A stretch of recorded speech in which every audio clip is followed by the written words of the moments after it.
Hello friends, welcome back my YouTube channel learn Vidya. इस video में हम क्लास 10th सामाजिक विज्ञान के ऑब्जेक्टिव को देखेंगे। यह ऑब्जेक्टिव प्रत्येक वर्ष पूछा जा रहा है। यह ऑब्जेक्टिव आपके परीक्षा की दृष्टि से बहुत ही महत्वपूर्ण होने वाला है, तो वीडियो को अंत तक जरूर देखें। पहला क्वेश्चन है कि अमृत बाजार पत्रिका के संपादक कौन थे। अमृत बाजार पत्रिका के संपादक कौन थे? इसका सही उत्तर ए मोतीलाल घोष। अगला क्वेश्चन है आपका मराठा समाचार पत्र किस भाषा से संबंधित था। मराठा समाचार पत्र किस भाषा से संबंधित था? तो मराठा समाचार पत्र अंग्रेजी भाषा से संबंधित था। अगला क्वेश्चन है निम्न में से किस सिख गुरु का जन्म पटना में हुआ था। निम्न में से किस सिख गुरु का जन्म पटना में हुआ था? तो सिखों के 10वें गुरु गुरु गोविंद सिंह का जन्म पटना में हुआ था। अगला क्वेश्चन है बिहार बंगाल से कब अलग हुआ। बिहार बंगाल से कब अलग हुआ। बिहार बंगाल से कब अलग हुआ? इसका सही उत्तर ए ऑप्शन नंबर ए 1912। अगला क्वेश्चन है भारत आने वाले प्रथम व्यापारी कौन थे। इसका सही उत्तर सी पुर्तगाली। भारत आने वाले प्रथम व्यापारी पुर्तगाली थे। उत्तरी एवं दक्षिणी वियतनाम का एकीकरण कब शुरू हुआ था। उत्तरी एवं दक्षिणी वियतनाम का एकीकरण कब शुरू हुआ था। उत्तरी एवं दक्षिणी वियतनाम का एकीकरण सन 1975 ईस्वी में शुरू हुआ था। दिसंबर 1929 में किस नदी के तट पर नेहरू जी द्वारा तिरंगा फहराया गया था। तो इसका सही उत्तर हो जाएगा सी रावी नदी। सही उत्तर सी रावी नदी। अगला क्वेश्चन है क्रांतिकारी नेता सूर्य सेन का उपनाम क्या था। इसका सही उत्तर बी मास्टर दा। अगला क्वेश्चन राष्ट्रीय जलमार्ग एक है, मतलब राष्ट्रीय जलमार्ग एक कहाँ से कहाँ तक है। तो इलाहाबाद से हल्दिया तक। कौन उपभोक्ता उद्योग है।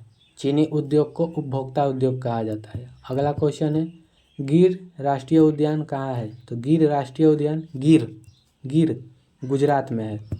अगला क्वेश्चन है प्रथम पृथ्वी सम्मेलन कहाँ आयोजित हुआ था।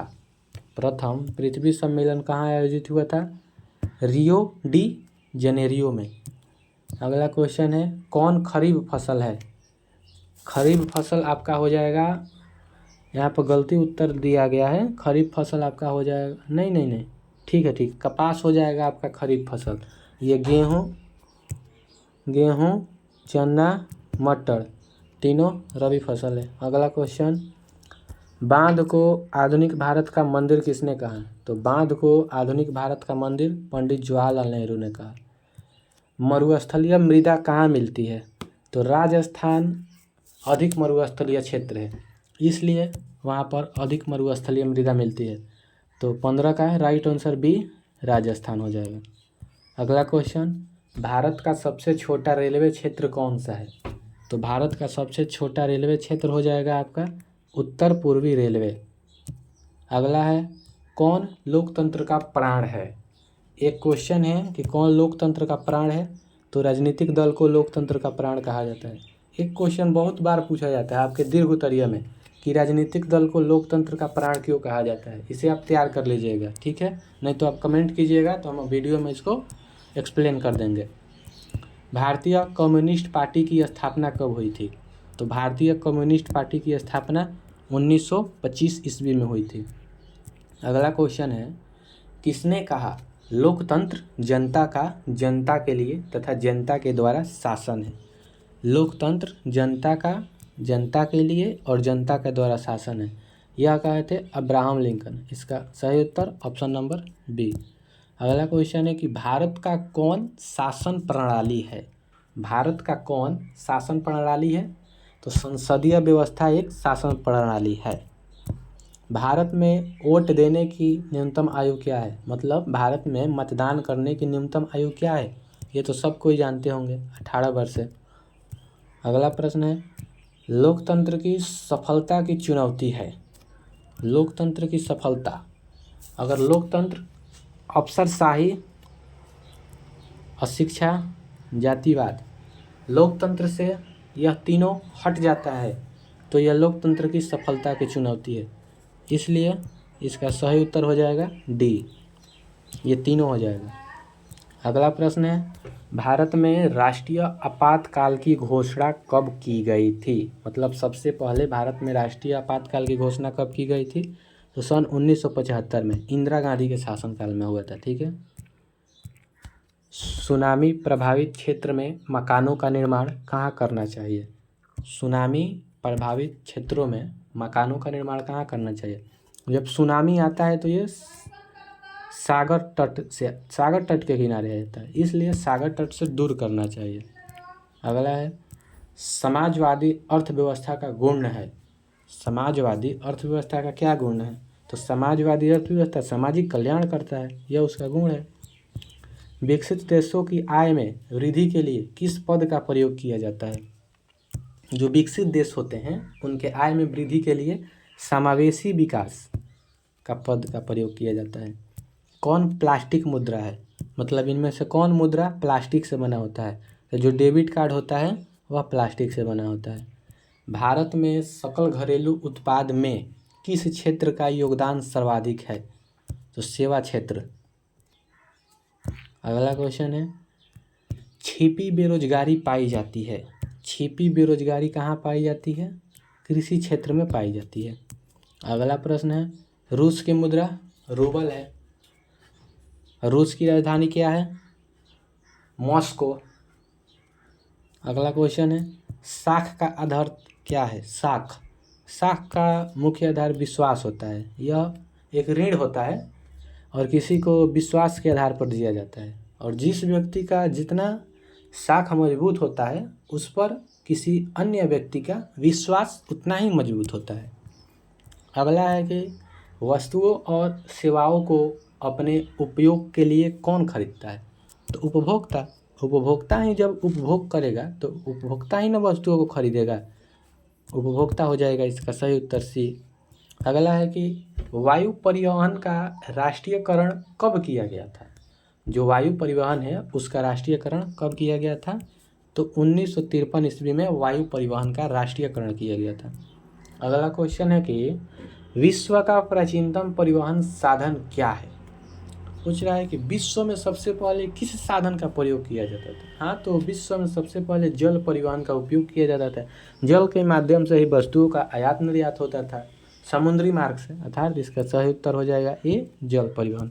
मर्मुगोवा, मर्मुगांव बंदरगाह कहाँ है? मर्मुगांव देखिए यहाँ पर, मर्मुगांव में याद करने का ट्रिक देखिए। मर्मुगांव में यहाँ पर गाँव है, गाँव मतलब गोवा में है, इसका सही उत्तर हो जाएगा गोवा। मर्मुगांव है आपका गोवा में, ऑप्शन नंबर बी। कांडला विशेष आर्थिक क्षेत्र कहाँ है? कांडला कहाँ है? कांडला है आपका गुजरात में।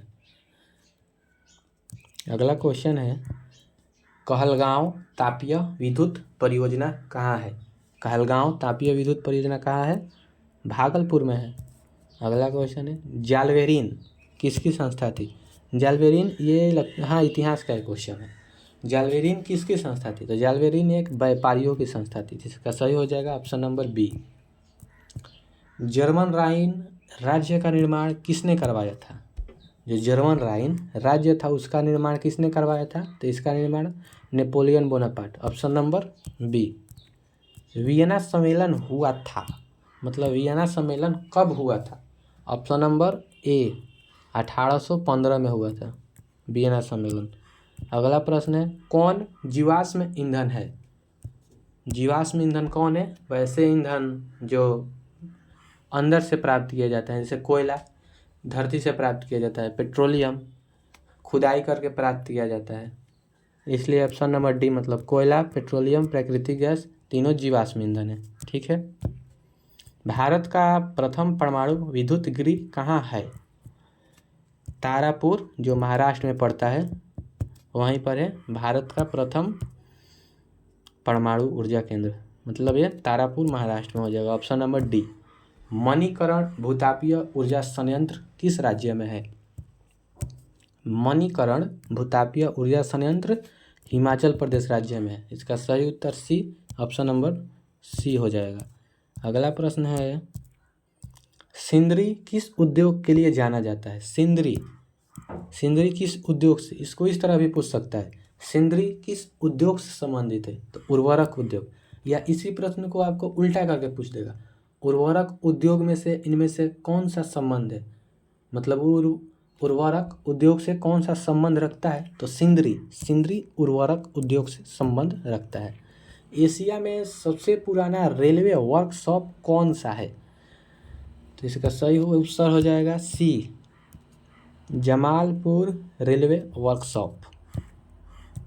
सिलिकॉन शहर, सिलिकॉन शहर,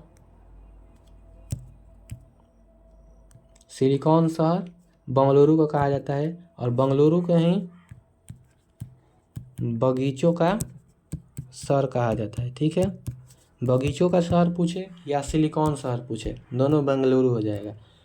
मंदार पहाड़ी किस जिले में है? बांका जिले में है। मंदार पहाड़ी बांका जिले, ऑप्शन नंबर सी हो जाएगा। अगला क्वेश्चन है, सासाराम नगर का विकास किस युग में हुआ था? सासाराम नगर का विकास किस युग में हुआ था? ऑप्शन नंबर बी, मध्य युग में हुआ था। अगला प्रश्न है, इटली के एकीकरण में निम्न में से किसने योगदान दिया था? इटली के एकीकरण में मेजनी ने भी योगदान दिया था, गैरिबाल्डी ने भी दिया था, काउंट काबूर ने भी दिया था, इसलिए ऑप्शन नंबर डी हो जाएगा। ठीक है, अगला प्रश्न है, भारत में 1 रुपये का नोट कौन जारी करता है? भारत में 1 रुपये का नोट वित्त विभाग जारी करता है। ये स्टार मार्क क्वेश्चन है, इसको जरूर याद रखिएगा। प्राथमिक क्षेत्र में कौन सी आर्थिक क्रिया शामिल है? प्राथमिक क्षेत्र में कृषि भी आ जाएगा आपका, प्राथमिक क्षेत्र में खनन भी आ जाएगा, पशुपालन भी आ जाएगा, इसलिए इनमें से सभी, ऑप्शन नंबर डी हो जाएगा। अगला क्वेश्चन है, निम्न में से कौन साख मुद्रा का उदाहरण है? Option number A currency note, option number B draft, option number C सिक्के, ऑप्शन नंबर डी इनमें से कोई नहीं। तो जो ऑप्शन नंबर बी है बैंक ड्राफ्ट, ये साख मुद्रा का, जो आपको बताए नहीं कि साख विश्वास होता है, उसी का उदाहरण है ये। विश्व व्यापार संगठन की स्थापना कब हुई थी? Option A 1990, option B 1992, option C 1995, option D 1996। तो इसका सही उत्तर हो जाएगा ऑप्शन नंबर सी 1995।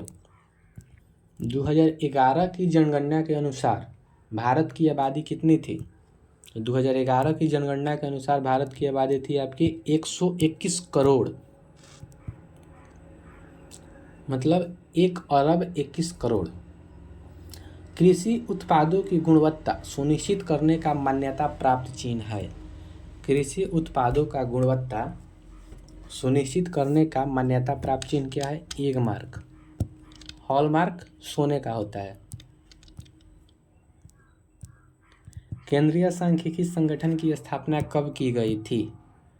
केंद्रीय सांख्यिकी संगठन की स्थापना कब की गई थी? ऑप्शन नंबर ए हो जाएगा 1950 में की गई थी केंद्रीय सांख्यिकी संगठन की स्थापना। अगला क्वेश्चन, रॉबर्ट ओवन कहाँ का निवासी था? पूछ रहा है आपसे कि रॉबर्ट ओवन कहाँ का निवासी था? तो ऑप्शन नंबर सी ब्रिटेन का, ये भी स्टार मार्क क्वेश्चन है। बोल्शेविक क्रांति का नेतृत्व किसने किया? बोल्शेविक क्रांति का नेतृत्व किसने किया? लेनिन ने किया। ये पूछ देता है कि लेनिन की मृत्यु कब हुई? तो लेनिन की मृत्यु हुई थी आपकी 1924 में। कंबोडिया की राजधानी नाम पे, कंबोडिया की राजधानी नाम पे, और वियतनाम की राजधानी कंबोडिया की तो आपका हो गया नाम पे। और ये पूछ देगा आपसे कि वियतनाम की राजधानी कहाँ है? वियतनाम की राजधानी हो जाएगा हनोई। ठीक है, और बैंकॉक कहाँ की है? ये बैंकॉक थाईलैंड की है। किस कानून के विरोध में जालियांवाला बाग में सभा का आयोजन हुआ था? किस कानून के विरुद्ध में? Roulette act. रोलेट एक्ट के विरुद्ध में, रोलेट एक्ट भी 1919 में हुआ था, और जालियांवाला बाग हत्याकांड भी अमृतसर में हुआ था। 13 अप्रैल 1919 में। इसमें बहुत से लोग मारे गए थे। किसके अनुरोध पर महात्मा गांधी चंपारण आए थे? जब अंग्रेज तिनकठिया आंदोलन प्रारंभ किए नील की खेती के लिए, 4 भाग में 3 भाग खुद ले लेते थे और किसानों को एक ही भाग देते थे, तो इससे मतलब मुसीबत में पड़ गए किसान। और किसानों के जो नेता थे वो राजकुमार शुक्ल थे। राजकुमार शुक्ल महात्मा गांधी के पास गए और उनसे आग्रह किए कि वह चंपारण में आए और वहाँ की स्थिति देखें। तो राजकुमार शुक्ल के बुलावे पर महात्मा गांधी चंपारण गए थे। वल्लभ भाई पटेल को सरदार की उपाधि किस किसान आंदोलन के दौरान दी गई थी? तो बारदोली की महिलाओं ने उन्हें किसान आंदोलन के दौरान उन्हें सरदार की उपाधि दी थी। फ्लाइंग शटल का आविष्कार किसने किया था? फ्लाइंग शटल का आविष्कार जॉन के ने किया था। Option number C. अगला है, भारत में पहली जूट मिल कहाँ स्थापित की गई थी? भारत में पहला जूट मिल कहाँ स्थापित की गई थी? कलकत्ता में। अगला है कि सुखाड़ का कारण है। सुखाड़ का कारण सीधी सी बात है, जब जल नहीं होगा तो सुखाड़ हो जाएगा, इसलिए ऑप्शन नंबर ए, जल का अभाव। अगला प्रश्न है, संचार का सबसे लोकप्रिय साधन है। संचार का सबसे लोकप्रिय साधन रेडियो हो जाएगा। संचार का सबसे लोकप्रिय साधन। बाढ़ का प्रमुख कारण है। सुखाड़ पूछेगा तो जल की कमी, और बाढ़ पूछेगा तो जल की अधिकता, वर्षा की अधिकता, नदी तल पर मलबों का निक्षेप। मतलब ऑप्शन ए, बी, सी, यानी ऑप्शन नंबर डी इसका सही उत्तर हो जाएगा। अगला क्वेश्चन है, भूकंप संभावित क्षेत्रों में भवनों की आकृति कैसी होनी चाहिए? भूकंप संभावित क्षेत्रों में भवनों की आकृति आयताकार होनी चाहिए, जैसे ऐसे। ये एक मिनट हो गया, ये हो गया आपका, ये हो गया, ये हो गया, ये हो गया। मतलब ये भूकंप जो होगा ना, ये आयताकार ऐसा होना चाहिए। ठीक है। अगला प्रश्न, भारत में सबसे बड़ा लौह अयस्क उत्पादक राज्य है। तो भारत में सबसे बड़ा लौह उत्पादक राज्य कौन सा है? आपका हो जाएगा कर्नाटक। ऑप्शन नंबर ए। सीमेंट उद्योग का कच्चा माल क्या है? मतलब सीमेंट उद्योग में कच्चा माल के रूप में प्रयुक्त किए जाने वाला पदार्थ, इसको इस तरह भी पूछ सकता है, तो इसका सही उत्तर हो जाएगा चूना पत्थर। या ये भी पूछ सकता है कि चूना पत्थर किस उद्योग का कच्चा माल है, तो चूना पत्थर सीमेंट का है। ये भी पूछ देता कि सीमेंट बनाने में किसका प्रयोग किया जाता है, तो जिप्सम का प्रयोग किया जाता है। भारत में कितने सार्वजनिक क्षेत्र के तेल परिष्करण केंद्र कार्य कर रहे हैं? मतलब भारत में ऐसे कितने तेल परिष्करण केंद्र है जो सार्वजनिक रूप से हैं? तो 18 हो जाएगा। हीराकुंड परियोजना किस नदी पर है? हीराकुंड परियोजना महानदी पर है। अगला है, दक्षिण अफ्रीका के प्रथम अश्वेत राष्ट्रपति। दक्षिण अफ्रीका के प्रथम अश्वेत राष्ट्रपति नेल्सन मंडेला। श्रीलंका कब आज़ाद हुआ? भारत आज़ाद हुआ 1947 में और श्रीलंका आज़ाद हुआ 1948 में। श्रीलंका की राजधानी अब बदल गई है, श्री जयवर्धन। समता पार्टी का विलय किस राजनीतिक दल में हुआ? समता पार्टी का विलय किस राजनीतिक दल में हुआ? तो जनता दल यूनाइटेड में हुआ। निम्न में से कौन नगर निगम के आय का स्रोत नहीं है? मतलब इनमें से कौन नगर निगम का आय का स्रोत नहीं है? ऑप्शन नंबर ए, मकान का कर। ऑप्शन नंबर बी, आय का कर। ऑप्शन नंबर का सी, जल कर। ऑप्शन नंबर डी, शौचालय कर। मतलब आय कर नहीं है। निम्न में से कौन पंचायत की व्यवस्थापिका सभा है? पंचायत की व्यवस्थापिका सभा कौन सा है? ग्राम सभा पंचायत की व्यवस्थापिका सभा है।